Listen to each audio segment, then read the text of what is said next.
আসসালামু আলাইকুম। সবাই কেমন আছেন? আশা করি সবাই ভালো আছেন। একটা ফ্যামিলির যদি ভালোবাসা থাকে তাহলে সে ফ্যামিলির সফলতা অবশ্যই আসবে। আর সফলতা আসলে সম্পদ আসবে। আর যদি ভালোবাসা না থাকে তাহলে কোনোটাই আসবে না। তার এই বাস্তব চিত্র দেখেন, ভিডিওটা দেখেন, ভালো লাগবে। কিন্তু ওনারা বলছে যে কোনো একজনকেই আনতে পারবো। তাহলে তুমি ভালোবাসাকেই নিয়ে আসো। কিন্তু আমি তো ভাবছিলাম সম্পদকে ডেকে নিয়ে আসি, কারণ সম্পদ থাকলে তো সবই হবে। না, তুমি ভালোবাসাকেই ডেকে নিয়ে আসো। আচ্ছা ঠিক আছে, আপনাদের মধ্যে যে ভালোবাসা সে আমার সাথে আসুন।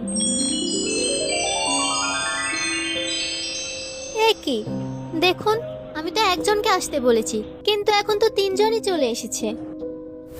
যদি আমরা সম্পদ আর সফলতাকে ডাকতাম তাহলে ওরা কেউ আসতো না। যেহেতু আমরা ভালোবাসাকে ডেকেছি তাই ওরা সবাই এসেছে। কারণ ভালোবাসা থাকলে সফলতা আসবে, আর সফলতা থাকলে সম্পদ এমনিতেই আসবে।